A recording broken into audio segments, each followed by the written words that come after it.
like children. Well, hopefully not like my children, but they'll do whatever they can get away with.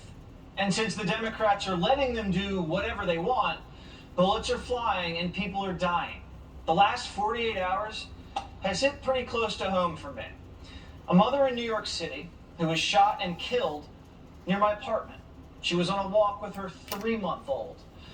Asia Johnson was pushing the baby in a stroller on the Upper East Side near where I live when a hooded gunman came up from behind and put a bullet in her head at point-blank range. The baby's okay, but now without a mother. My wife, she sees the paper today. She says, I don't feel safe. She says she wants to move. A couple of weeks ago, a guy wearing all black with a knife chased a man down 2 blocks away from my apartment in broad daylight, trying to stab him. We may have to get that concealed carry permit that's now legal here. Over in Philly, my hometown, a 21-year-old woman went to a bar and never came home. Wow. Jaylene Holton was murdered by a psycho Tuesday night who went on a shooting rampage, all because he was upset about being kicked out of the bar. So he came back and opened fire. Creep. She was a good kid. She worked. They were going to be here about 15, 20 minutes. Their whole life. And that's when the altercation broke out and whatever, this guy started shooting. When are people going to get fed up with this reckless shooting in the city? It's the Wild West out here. I mean, cowards shooting at a bar from 100 feet away or more. And somebody goes out for 10, 15 minutes and they're dead. And you heard it, Philly's turning into the Wild Wild West. There's shootouts every night. They found out they can get away with it. Let law relax. They're doing as they please. Chicago can't get much worse. Chicago police stopped 27-year-old Jerome Hazley earlier this month when he just started firing at officers. Look at this, hitting 2 of the officers. This was just a random traffic stop. Police wonder if they're going to die every time they pull a car over. Hazley has now been charged with attempted murder. The common denominator in all these cities is this: gun-toting felons keep getting soft sentences and bailed out of jail and just prey on the people in their neighborhoods. Soros DAs and soft judges are getting Americans killed. Look at Tulare County, California, where 2 men from Washington State were able to just walk out of jail with no bail after getting arrested with enough fentanyl to kill the entire city of Houston. 19-year-old Benito Madrigal and 25-year-old Jose Zendejas were busted at a traffic stop Friday with 150,000 fentanyl pills, nearly $1 million worth of poison. They were booked into the county pretrial facility, but less than a day later, they were walking out of the jail door free as a bird. Why? Well, County Court Commissioner Mickey Verissimo conducted a risk assessment and decided these 2 guys with enough fentanyl to kill millions weren't a risk. Possessing this much fentanyl, these guys aren't just low-level drug dealers. This is cartel level. They have to be pretty high up on the food chain to be holding that much weight. But Verissimo set them free. And she's laughing all the way to the bank as she takes home nearly $200,000 a year salary. The county sheriff blasted her.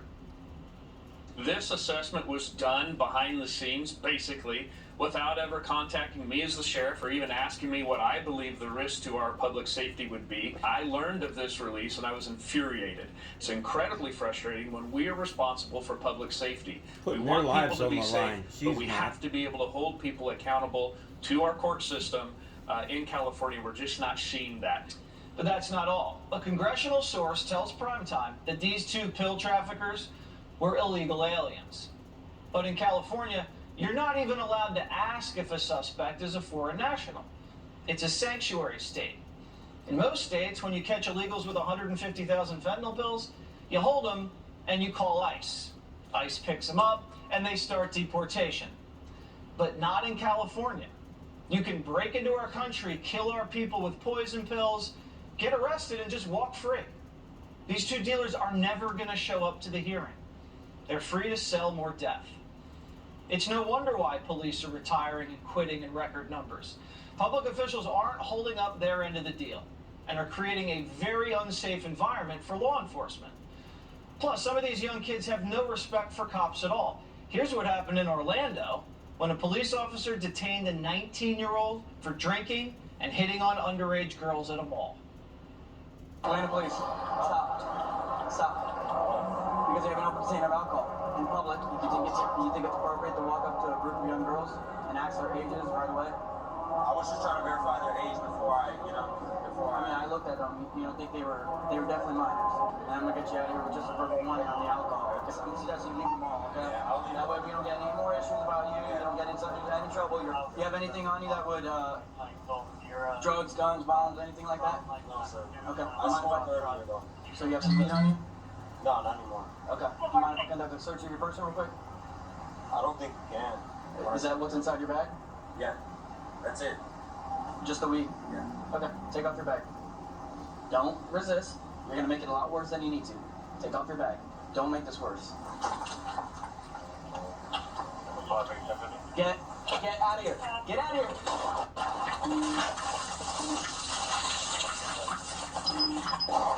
Signal 43! Had to shoot back. He was going to let him go.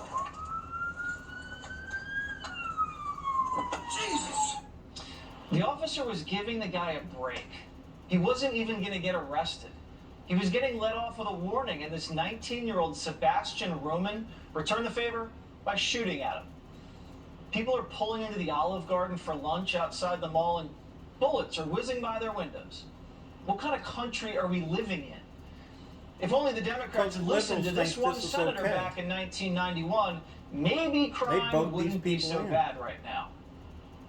If you have a piece of crack cocaine, no bigger than this quarter that I'm holding in my hand, $1/4 of $1, we passed a law through the leadership of Senator Thurmond and myself and others, a law that says if you're caught with that, you go to jail for 5 years.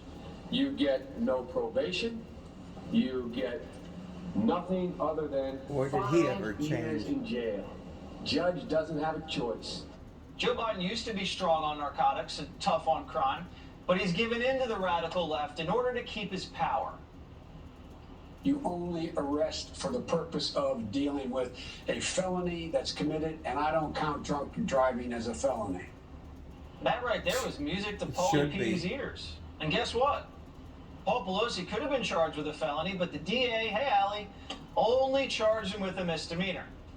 So drug dealers, trigger pullers, and Democrat drunk drivers are getting special treatment, but if you're a law-abiding gun owner, you're the problem. Just ask New York Governor Kathy Hochul. Do you have the numbers to show that it's the concealed carry permit holders that are committing crimes? I don't need to have numbers. I don't have to have a data point to say that this is going to. All I know is I have a responsibility to the people of this state to have sensible gun safety laws. The lady doesn't care who the criminals are. She just wants to take away your gun. She doesn't want you to be able to protect yourself from the criminals. If she'd looked into the numbers at all, I know that's very stressful for her and requires a lot of effort. She discovers she'd know that states with higher rates of gun ownership don't correlate to states with more gun homicides. In fact, in many cases, states with high gun ownership rates have lower murder rates. This is who we're dealing with. Ignorant politicians who Countries, confuse white guilt with compassion. That way. So protect yourselves out there, America. Life is getting more dangerous every single day. And since the politicians aren't doing anything about it, it's up to you to make things right. Louisiana Senator John Kennedy is a member of the Judiciary Committee. Senator Kennedy, I've been doing this for a couple years now, and the videos that we're showing get more and more dangerous every single week. Are you shocked by how bad this is getting? Jesse, here is what I would say to the mayors of many of our major cities and to President Biden, who is advising them. Number one, it is hard not to notice, mayors, that what you are doing is not working. Not to be ugly, but if you ask most Americans to assess your leadership, they would say something like, don't bother to bring in the clowns, they're already here. Number two, in the short term, if you want things to get better, empower your cops. Too many of our mayors think that cops are more of a problem than criminals. They are wrong. Empower your cops. Pay them. Hire more of them. Stand behind them when they have to do their jobs. Tell them to enforce all of our laws, the big ones and the little ones. And mayors, get rid of your see no evil, hear no evil, prosecute no evil district attorneys.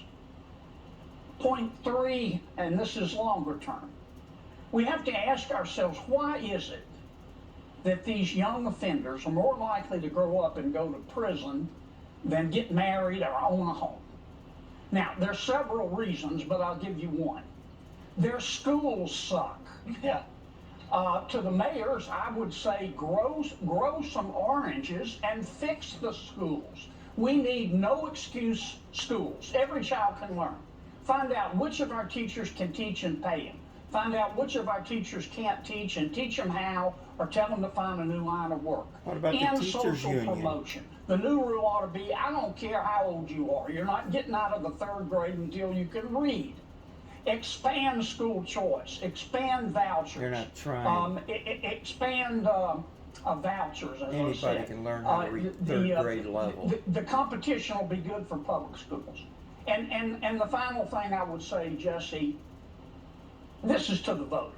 I would tell them, be patient, but only up to a point. I'm gonna put this down where the goats can get it. To the voters, I'd say you deserve better. Demand it. Eat your vegetables. Don't elect them. You're right. Because ultimately it's up to the voters to get these idiots out of office. I'm fearful, Senator, that it's just business as usual. They don't vote. They don't even know who's running. You get these inner city party machines that put up the same corrupt people with the same broken ideology year after year, election after election. And things don't get any better except the politicians just get paid. Is there any way to break that cycle? Sure. You'll have to have, first people have to stand up. I mean it. Eat your vegetables. Don't elect them. People have to demand better. We just saw a little bit of that on the West Coast with some of the district attorneys. But number two, in the short term, the crisis with crime is not going to get better until you empower the cops. And it's not just about money. It's about standing behind those cops when they do their job and telling them to prosecute every crime. Murder, rape, and shoplifting. I think you hit on something. If you don't have high self-esteem, you don't think you deserve better. You don't think you deserve a safe street, a good school, and you just let it happen. And I think people need to step up and realize they're worth more and they deserve more. I think you're absolutely right. Senator Kenney, as always, thanks for joining us on Prime Time. Joe Biden goes to Spain and forgets how to clap. And later, Johnny asks New Yorkers about the big Supreme Court decision this week. What do you think about that big Supreme Court ruling? I really couldn't tell you. What is the Supreme Court? I don't know, sir. Oh, idiots. President Joe Biden hasn't been to an oil rig, hasn't been to the border, hasn't been to the south side of the Chicago, or he hasn't been to a baby formula plant. But once again, he's found himself back in Europe, his favorite place in the world besides Delaware. He's in Madrid for a NATO summit, and the hope was that he wouldn't fall off his bike again. Luckily, he didn't, but this wasn't his best performance. We got on the telephone. He suggested we call the leader of Switzerland. Switzerland, my goodness, I'm getting really anxious here about expanding NATO. Sweden, they're having trouble because of my imposition of make sure that they are not defeated by Ukraine. I mean, excuse me, in Ukraine by Russia. Maps are hard, but not as hard as clapping. Finland and Sweden to join our alliance. Air clap. Well, at least while you're over there, tell us you have a plan to bring down gas prices. Please, tell us there's a plan.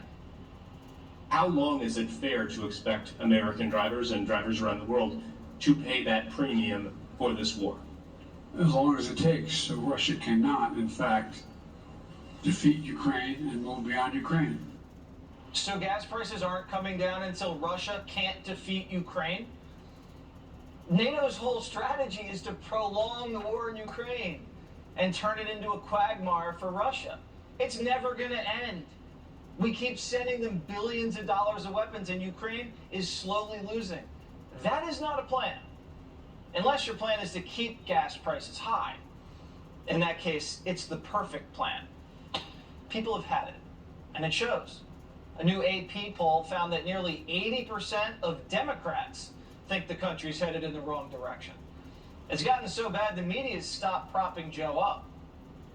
He wanted to show that he's a leader. He wanted to show strength and the ability to move events, because there are so many things going on in our domestic politics that are seemingly beyond his ability to. When the president got into those questions, gas prices and inflation and abortion rights, there was a lot less of that certainty because he doesn't have great answers. If these conditions continue to trend downward for the Biden White House, I wouldn't rule out a primary challenger to a sitting president, as unprecedented as it would be.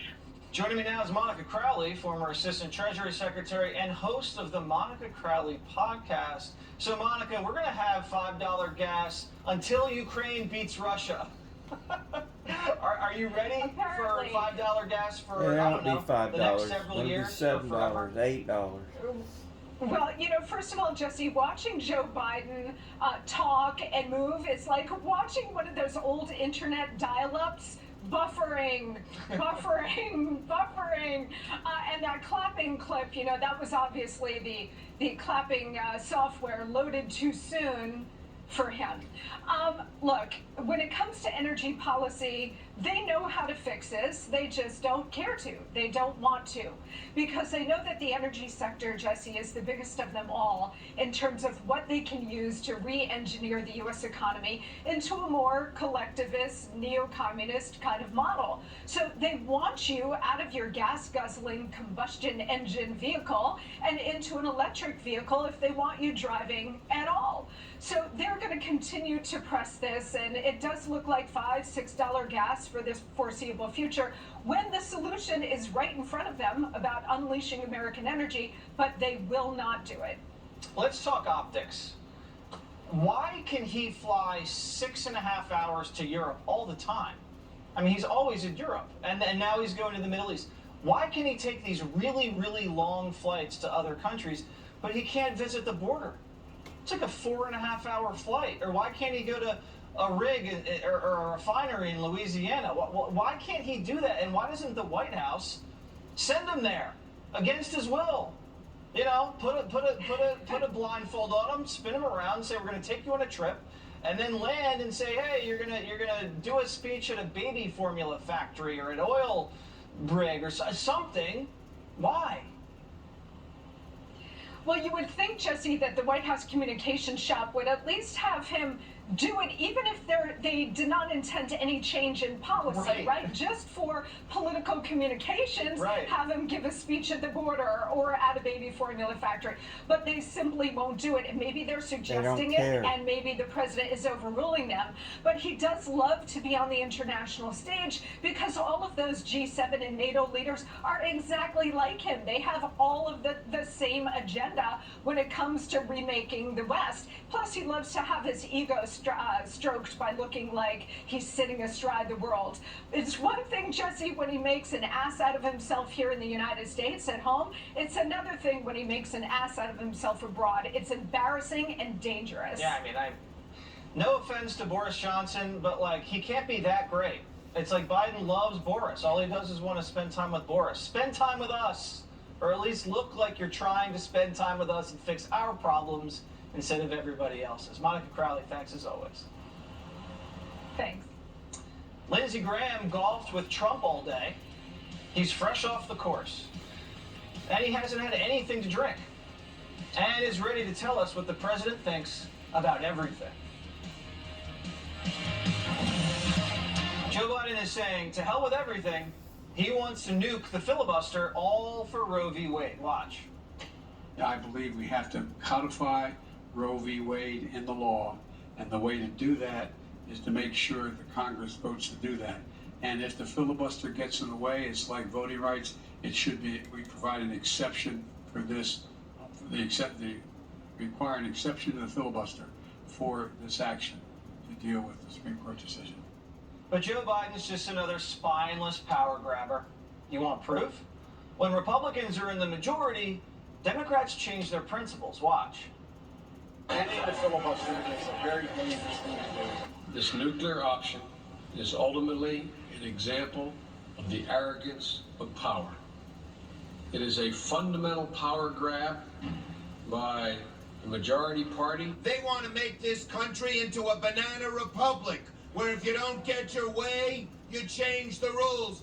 Will not stand by when a party drunk with power tries to overturn 200 years of precedent. And the next time years? Republicans control the What the heck's House, he the Senate, talking and the about? White House, Democrats are going to love the filibuster more than Paulie P. loves a nice full-bodied cab. They don't care about principles or precedent. All they care about is power. When they can't get anything done, they just want to blow it up. And nuking the filibuster is just the start.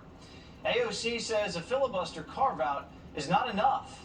We need to reform or do away with the whole thing. Republicans for the take sake over, of they're the going planet. to love the filibuster. So we're all going to die unless we pack the court. That sounds rational, right?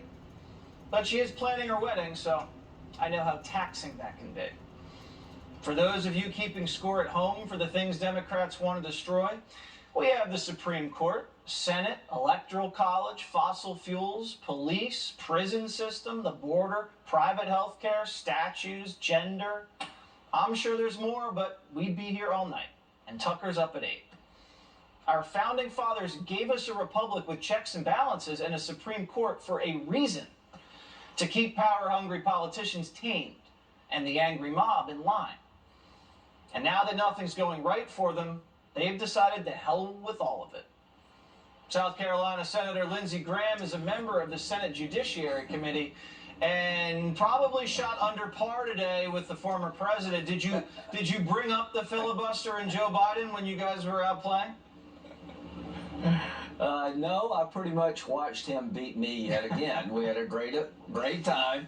So, but there is an assault on democracy in this country. It's by the left, not by the right. Everything you said is true. They were willing. It took us 50 years to overturn Roe v. Wade by working hard, winning elections, putting conservatives on the court. 5 days after overturning the decision, they want to blow up the Senate. These people are crazy. They want to pack the court. They want to abolish the Electoral College so New York and California can pick the president. They want to federalize all elections so they can ballot harvest and do away with voter ID. I'm hoping people in America are watching what they're planning to do if we don't take back the Senate. But let me say this. You can rest well tonight. Sinema and Manchin are not going to be part of this. And do you just buy Sinema and Manchin meals every day and like give them shoulder massages and just keep them as happy and comfortable as possible? I didn't think Well, there I was pray a for their health. I conservative make sure they Democrat eat left. well, they show up, and they're well hydrated. So, but it is, it's scary. If we tried to do this as conservatives, rewrite the Constitution, it'd be front page news everywhere. It's being blessed by major newspapers in this country. This is the most radical effort to change America in my lifetime. Joe Biden's not a centrist. He's part of this radical agenda. And I talked to President Trump today, and he's very worried about his country. And stay tuned. I think he is on the verge of making a decision here. I'll leave it up to him. But when he was president, we had a secure border. When he was president, ISIS was destroyed, the caliphate was. Iran was in a box. We had, we were energy independent. If I were President Trump, I would talk about the idea it doesn't have to be this way. There's a better way.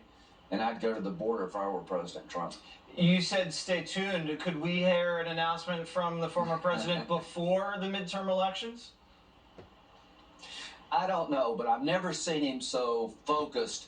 I mean, just the two of us sitting over in the corner, he said, Lindsey, what the hell's going on? I said, Mr. President, I can't give you a good answer. I know why Biden's not going to the border. What would he say when he got there? He's incapable of changing the policies that led to this invasion. If I were President Trump, I'd go to the border and say, in 5 minutes, I could fix this. If I were President Trump, I'd go to energy-producing states and say, it's not the invasion in Ukraine that's got $5 a gallon gas. It's the declaration of war by Biden on American fossil fuels. That's what I would say. All right, so you're encouraging the president to start campaigning now. That's interesting. All right, Lindsey. Too bad about what happened today on the golf course, but just keep Manchin and Cinema, as you said, well hydrated and well rested. You're doing your part. Yeah. Thank you. Thank you very much. The Supreme Court's decision on Roe v. Wade is getting a lot of buzz here in New York, so we had to send Johnny out to ask some questions.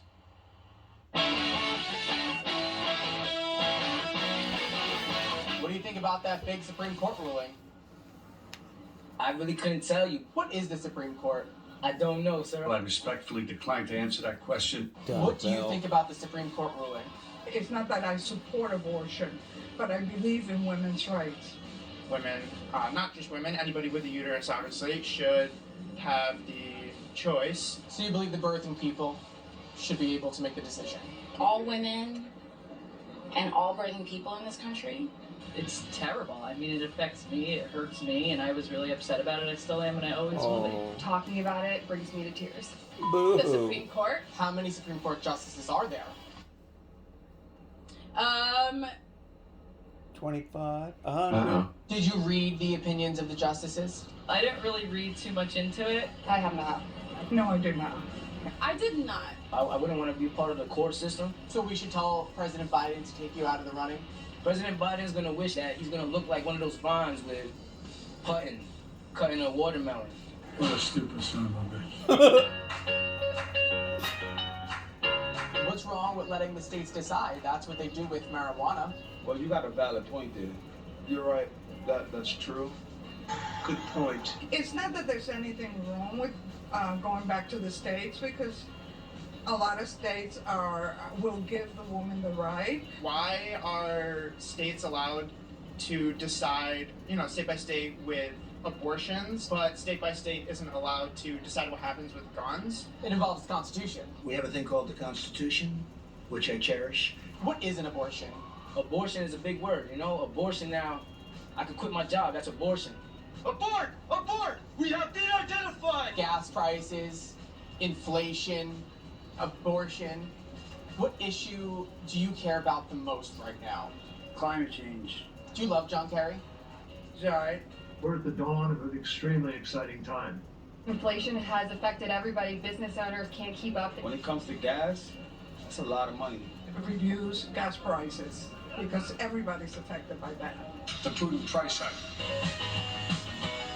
Putin's We're gonna be fault. on Jesse Waters Primetime. What do you want to tell Jesse? Jesse, I got a cousin named Jesse. How you doing? Blessings to Jesse and her family. His family. Oh, his family. I'm sorry, Jesse. Love you. Well, you too. When threesomes go wrong. Next. When Primetime was reading the papers this morning, we came across a very strange piece in the New York Times. And a sentence stuck out and really struck us. Quote, Prince Charles will stop accepting large cash donations for his charities. He had accepted $3.1 million in donations, some of it in a suitcase and shopping bags, from a Qatari billionaire. Isn't that thoughtful of the prince to stop accepting large cash bribes, donations from rich Arab oil men? What a man of integrity. You wouldn't want anybody to get the wrong idea. I'm glad we can now trust that the prince is not being influenced anyway under the table. Taking suitcases stuffed full of Middle Eastern oil money for charity certainly runs afoul of royal protocol, especially since the prince is so outspoken about global warming. You wouldn't want to give the impression that rich Muslim princes are paying off the future king in cash to leave their emissions out of his mouth. Isn't Prince Charles brave? We know that one of the Saudi donors conveniently got a knighthood and citizenship after forking over a ton of loot.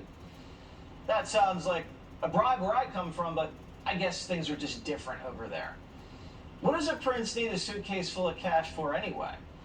Did he use it to fund the 20 private jet trips he took across the UK just to avoid traffic? No, the taxpayers footed that bill. Maybe he used it to pay off his brother's accuser, Virginia Giuffre, who says she was sex trafficked as a minor by Jeffrey Epstein and passed around like a platter of fruit between his rich buddies, including Prince Andrew, allegedly. She also says she saw Bill Clinton hanging around. Apparently, he owed Epstein a favor. Not to mention, Prince Andrew's ex-girlfriend said Slick Willie and Jeffrey Epstein were like brothers. I don't know if you saw the paintings that were in Jeffrey Epstein's house, one of them being a portrait of Bill Clinton wearing the dress that Monica Lewinsky wore when they had the affair. He was super close to Jeffrey Epstein, like they were like brothers. The royal family, they're just like us. And we might start seeing a lot more of them over here in the States. Meghan Markle is all fired up about Roe v. Wade being overturned. A lot of people are saying she may run for president. Watch your back, Joe Biden. She's a woman with a lot of cash who's not named Hillary Clinton. A dance floor brawl involving about 60 people broke out on a Carnival cruise just before docking here in New York City. Fox News correspondent Bill Malugin has the story. Bill. Well, Jesse, this brawl took place on the Carnival Cruise Magic early Tuesday morning. After making stops in the Bahamas and the Turks and Caicos, the ship was headed back to Manhattan, and that is when around 5 a.m., a massive fight took over the dance floor involving around 60 people.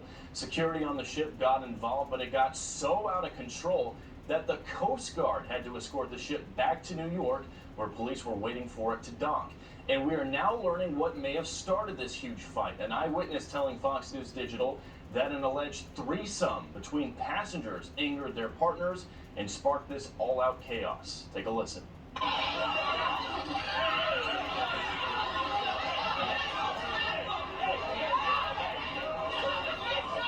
And the witness says she saw beer bottles being smashed and a woman possibly getting cut during this hour-long fight. But according to Carnival, no serious injuries were reported. Now, the NYPD tells us today that it's unclear if the fight took place in international waters or within New York or New Jersey's jurisdiction, but they did disembark the passengers without any further incident, and the investigation is ongoing. And as for that witness who spoke with Fox News Digital, she says she has already planned her next Carnival cruise.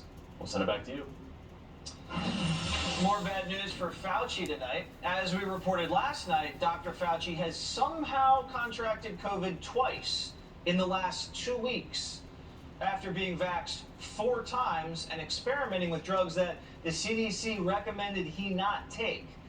We thought Fauci would be following the science because Fauci is science, but who are we to question science? We're obviously not as smart as Dr. Fauci, who continues to send our money to sloppy Wuhan labs that do gain-of-function research in China. But Fauci knows what it was like for the rest of us in a way now, I guess. He was forced to miss a very important event, his own daughter's wedding. We actually do feel bad for Fauci. Every father should be able to walk his daughter down the aisle. We hear the wedding was wonderful, and we got a copy of the invitation. It was meant for Geraldo, but was mistakenly sent to me, and the guests were given the option of choosing between steak, chicken, or bat. It sounds lovely. On the bright side, Fauci was able to FaceTime into the ceremony and deliver a toast. We sincerely hope he recovers quickly and just want to remind him how to deal with this strange disease. Don't let it dominate you. Don't be afraid of it. You're going to beat it. Hillary Clinton wrote a deeply erotic novel, and we got a taste of it. Viewer warning ahead. Hillary Clinton took a little time away from calling Clarence Thomas an angry black man this week to push a brand new work of fiction. And no, I'm not talking about the Russia hoax. It's a book called State of Terror. Their book is about a Secretary of State named Ellen, who's got blue eyes, who wears Spanx, working to stop terrorists. They told us it's also a tribute to women's friendship, including their own. Sounds fun, Gail. I'm interested. But let me ask you a question. Is there romance? There's a love story in the middle of that, too, and I'm curious about who wrote this line. Do you know which one I'm going to read? Felt his naked white skin as it slid against her dark, moist body.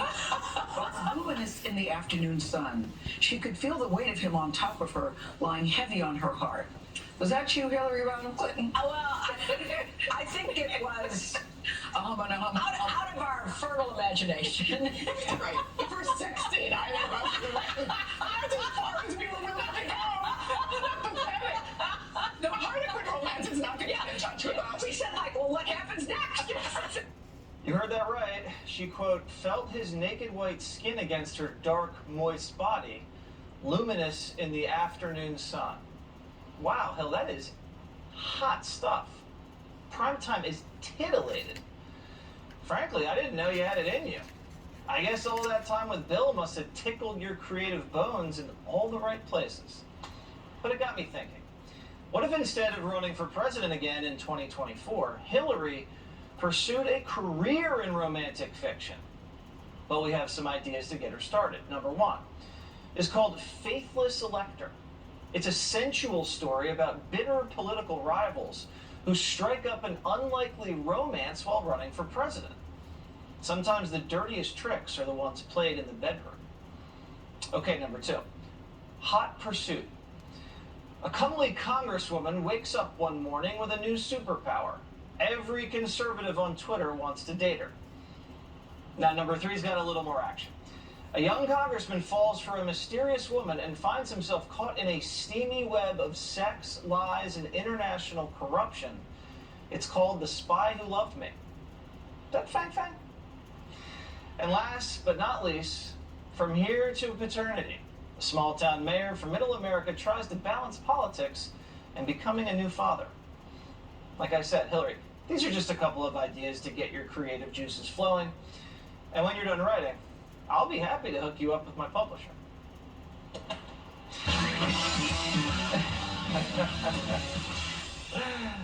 I issued a call to arms about last week. What was it about? Let me remind you. I was unable to get fireworks for the 4th of July. I had a problem, and I need someone to solve it. The call to arms went out, and people responded from all over the place. I got people from different states, different counties, and one man, one patriot, stepped up to the plate and solved my fireworks conundrum. We will be revealing who this great patriot is next week, and we will be honoring him as we should, because he deserves the honor. Thank you. Thank you from the bottom of my heart. Jeff from Greer, South Carolina. I guess fentanyl smuggling is legal now. I spent hard time for possession of 2 joints in 1969. Tom from Las Vegas. Joe didn't forget how to clap. It just wasn't listed on one of his note cards. Exactly. Jim from Texas. Jesse, golf is a noun, not a verb. People don't golf. They play golf.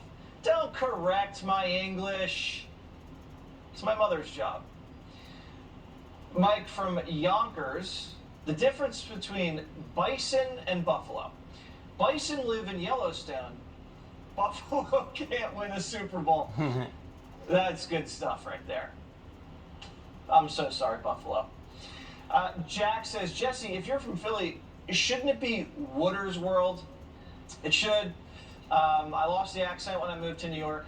I didn't try to lose it. It just happened that way. And every time I go back down to Philly, I start saying things like Wooders. I can't help it. But it's also true, like when I go down south, I start speaking with a southern twang. I'm just very impressionable. Tucker's next. I'm Wooders. This is my world.